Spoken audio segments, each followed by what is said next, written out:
Hello friends, இது உங்கள் அபிமான சம்சுதீன் மீடியா வழங்கும் சம்சுதீன் கிச்சன் ஷோ. இன்னைக்கு நம்ம கிச்சன்ல பார்க்க போறது என்னன்னா, நம்ம கருப்பு கவனி அரிசியையும் கேழ்வரகு அரிசியையும் வச்சு கூழ் செய்யறது எப்படி அப்படிங்கறத தான் பார்க்க போறோம். இது ரொம்பவே அற்புதமாக இருக்கும், ரொம்ப யூஸ்ஃபுல்லாகவும் இருக்கும். வாங்க வீடியோக்குள்ள போகலாம். இப்ப பாருங்க, நம்ம கருப்பு கவனி அரிசிய லைட்டா சட்டியில கொஞ்சமா வறுத்து எடுத்துக்கலாம். அப்படியே போடலாமான்னு கேட்டீங்கன்னா போடலாம். பட் அதுல நிறையவே பாத்தீங்கன்னா கொஞ்சம் முழுசா கூட இருக்கலாம், அவ்வளவு சீக்கிரமா அரையாது. இன்னும் கொஞ்சம் சொல்ல போனா இப்படி வறுத்து பொடி பண்ணாதான் நல்லாவே பொடியாக கூட வரும். அதனாலதான் நம்ம வறுத்துக்கிறோம். இப்ப பாருங்க, கருப்பு கவனியை இந்த அளவுக்கு நீங்க வறுத்து எடுத்துக்கிட்டாலே போதும். இப்ப கொஞ்சம் ஆற வச்சிடலாம். அடுத்து பாருங்க, இப்ப நம்ம எல்லாருக்குமே தெரிஞ்ச கேழ்வரகு அரிசி, இது நிறைய பேருக்குமே தெரியும், கேப் அரிசின்னு சொல்லுவோம் இல்லையா, அதையும் எடுத்து வச்சிருக்கிறோம். அதெல்லாம் வறுக்க வேணாம். இப்ப வறுத்து எடுத்த கருப்பு கவனிய அரைச்சி எடுத்துக்கலாம். நான் வந்துட்டு ஒரு 300 கிராம் அளவுக்கு எடுத்திருக்கிறேன். அதை அப்படியே அரைச்சி எடுத்திருக்கிறேன். இந்த மாதிரி எடுத்துக்குங்க போதும். இப்ப பாருங்க, நம்ம கேழ்வரகு அரிசியையும் ஒரு 300 கிராம் எடுத்திருக்கோம் இல்லையா, அதையும் நம்ம அரைச்சி இப்படி பவுடரா எடுத்துக்கலாம். இப்ப 2 பவுடரையுமே நம்ம ஒன்னா சேர்க்கணும். பதம் எப்படி இருக்கணும்னு பாத்தீங்கன்னா, நீங்க இப்படி தொட்டு பார்க்கும் பொழுது பரபரன்னு ரொம்ப அதிகமான பரபரா இருக்கக்கூடாது, ரொம்ப பட்டு போலயே இருக்கக்கூடாது, மீடியமா இருக்கணும். ஆனா ஃபைனா தான் அரைஞ்சிருக்கணும். ரொம்ப பவுடரியா இருக்கணுங்கிற அவசியம் இல்லை. ஏன்னா வேக வைக்கும் போது ஆட்டோமேட்டிக்கா அது கூட நல்லாவே வந்துட்டு வெந்து வந்துடும். இப்ப 2 மாவையும் ஒரு சட்டியில போட்டு நல்லா ஒன்னாக அப்படி பிசைஞ்சு விட்டுக்கலாம். அவ்வளவுதாங்க. இப்ப தண்ணீரை விட்டுறோம். 300 600 ஆச்சு. அதற்கு நான் ஒரு 800 ml தண்ணீர் விட்டுறேன். 800 ml விட்டாலே போதுமானது. நல்லா அப்படியே கலக்கி விட்டுக்கலாம். இப்படி நல்லா நீங்க கலக்கி விட்டுறதுனால எந்த இடத்துலயும் கட்டியா வராது. ரொம்ப அற்புதமா இருக்கணும். பொதுவா கருப்பு கவனிய நான் நிறைய யூடியூப்ல பார்த்தேன். அவங்கெல்லாம் புளிக்க வைக்காமல அப்படியே அரைச்சே வந்துட்டு கூழ் காய்ச்சுறாங்க.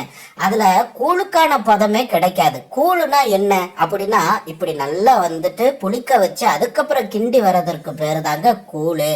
அதை விட்டுட்டு பவுடரை நீங்க உட்கார்ந்து காய்ச்சினீங்கன்னா அதை நம்ம கூழுன்னு சொல்லக்கூடாது. அது ஒரு தனி ஒரு ரெசிபின்னு வேணா சொல்லிக்கலாம். இப்ப பாருங்க, நம்ம நல்லா கலக்கி விட்டாச்சு. அதுல இப்படி நல்லா நம்ம வந்துட்டு ஒரு கர்ச்சிப்பை வச்சு மேல மூடிடலாம். இப்படி மூடுனீங்கன்னா ரொம்ப நல்லது, காத்தோட்டமா இருக்கும். அதே சமயத்துல ரொம்ப முக்கியமானது, டைம் ரொம்பவே அவசியம். நான் வந்து பாத்தீங்கன்னா கிட்டத்தட்ட 24 மணி நேரம் இதை வந்துட்டு அப்படியே நான் வந்துட்டு ஊற விட்டேன். அப்படியே வந்துட்டு நல்லா ஊறி வந்திருக்கு பாருங்க, நல்லா அற்புதமா வந்திருக்கு. நம்ம கேழ்வரகையும் கம்பையும் சேர்த்து அரைச்சு நம்ம இதே மாதிரி பண்ணாலும் கூட ரொம்ப நிறைய நுரைச்சு வரும். ஆனா கருப்பு கவனியில அந்த அளவுக்குலாம் நுரைக்காது. ஆனா நாக்குல வச்சு பாத்தீங்கன்னா புளிப்பு நல்லாவே தட்டுப்படும். அதனால இந்த அளவுக்கு நுரைச்சு வந்தாலே போதும். 24 மணி நேரம் இதை அப்படியே விட்டாலே அற்புதமாயிடும். நான் வந்துட்டு நேத்து நைட்டு ஒரு 9 மணிக்கு நான் பண்ணேன். இன்னைக்கு நைட்டு 9 மணிக்கு திறந்து பார்த்தேன். கூழு பதத்திற்கு ரெடி ஆயிடுச்சு. ஸோ இதுவே போதுமானது. இப்போ வாங்க அடுத்த கட்ட ப்ராசஸ்க்கு போகலாம்.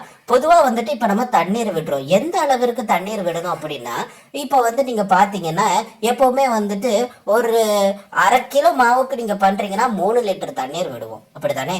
இப்போ நம்ம 800 ml எடுத்திருக்கோம்.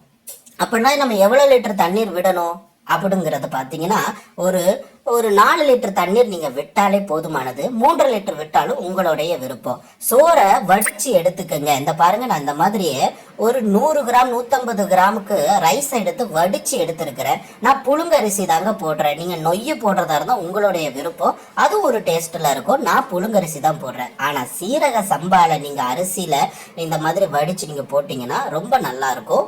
சரிங்களா? அப்ப அவ்வளவுதாங்க. நம்ம போட்ட ரைஸ் கூட நல்லா வெந்நீர்ல அப்படியே கலகலன்னு கொதிக்குது பாருங்க. இந்த அளவுக்கு கொதிச்சாலே போதுமானது. இப்போ நம்ம என்ன பண்ண போறோம் அப்படின்னா, கொஞ்சம் கொஞ்சமா விட்டு கிண்ட போறோம். மொத்தமா விட்டு கிண்டக்கூடாதான்னு கேட்டீங்கன்னா கட்டி முட்டியுமா விழுந்துருமே. அதனால கொஞ்சம் கொஞ்சமா தான் விட்டு நம்ம கிண்டணும். அப்படி கிண்டினா மட்டும்தான் பதம் வரும். நிறைய பேர் என்ன சொல்றாங்கன்னா, ஒரு கையில கிண்டிக்கிட்டே இன்னொரு கையில விடுங்க அப்படிலாம் சொல்றாங்க. நீங்க அப்படி செஞ்சீங்கன்னா நல்லதுதான், அது ரொம்பவே நல்லதும் கூட. என்ன நல்லது அப்படின்னா, 2 கையும் சேர்ந்து ஒரு வேலை பார்க்குது அப்படிங்கிறது ரொம்பவே நல்லதுங்க.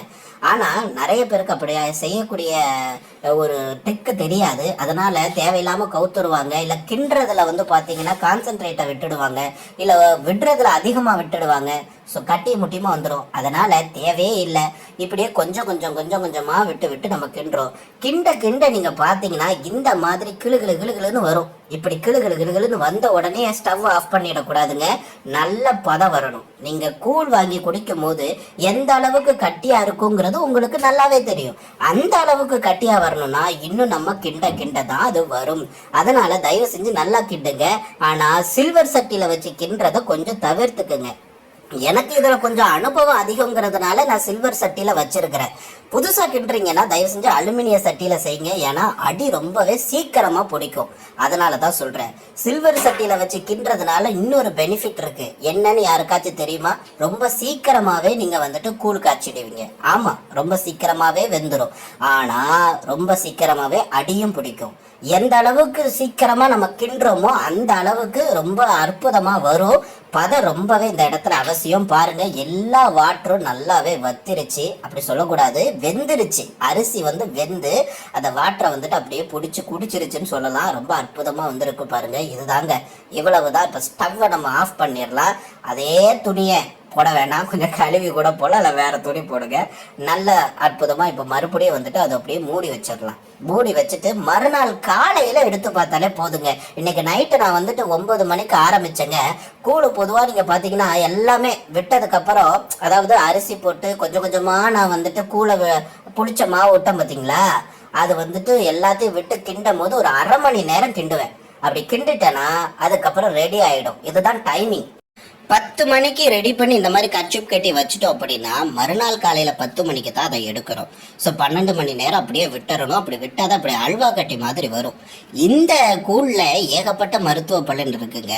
இதை வந்துட்டு அல்சர் பேஷண்டா இருக்கட்டும், சுகர் பேஷண்டா இருக்கட்டும், அல்லது அதிகமான கலோரிஸை பர்ன் பண்ண வேண்டிய நிலையில இருக்கக்கூடிய பிளட் கொலஸ்ட்ரால் இருக்கக்கூடியவங்களா இருக்கட்டும், எல்லாருக்குமே இது ஒரு சிறந்த தகுந்த மருந்துன்னு கூட சொல்லுவேன். உங்க உடம்பு உறுதியா இருக்கணும்னா இதுதாங்க தேவை. இந்த புழுங்கரிசி, பச்சரிசி இதெல்லாம் வச்சுக்கிட்டு தயவு செஞ்சு சாப்பிடாதீங்க. இட்லி செய்யணும்னா கூட நம்ம எத்தனையோ சிறுதானிய அரிசிகள் இருக்கு, அதை பயன்படுத்துங்க. இந்த மாதிரி கருப்பு கவுனியை பயன்படுத்துங்க. இது ராஜாக்களுடைய குடும்பங்கள் சாப்பிட்ட ஒரு அரிசி. இன்னைக்கு எல்லாரும் சாப்பிடுறதுக்கு நமக்கு சுதந்திரம் கிடைச்சிருக்கு. நம்மளால எவ்வளவோ செலவழிக்க முடியுது. ஆனா ஏன் இந்த மாதிரி அரிசிகள் எல்லாம் சாப்பிட்டு உடம்புல ஹெல்த்தியா வச்சுக்கிறதுக்கு செலவழிக்க மாட்டிருக்கோம் தான் எனக்கு தெரியல. உங்களுக்கு பிடிச்சிருச்சுன்னா நான்வெஜ் கூட நீங்க செஞ்சு நீங்க ப்ரிப்பேர் பண்ணி அதையும் சாப்பிடலாம். இல்லை அப்படின்னா நீங்க முறுக்கு அந்த மாதிரி வச்சு சாப்பிடுங்க. எதை சாப்பிட்டாலும் ஹெல்த்தியா சாப்பிடுங்க. என்ன ஃப்ரெண்ட்ஸ், இன்னைக்கு செஞ்ச கூழ் உங்களுக்கு பிடிச்சிருக்கா? நீங்களும் செஞ்சு பாருங்க. வந்து கமெண்ட் செக்ஷன்ல சொல்லுங்க. பாய்.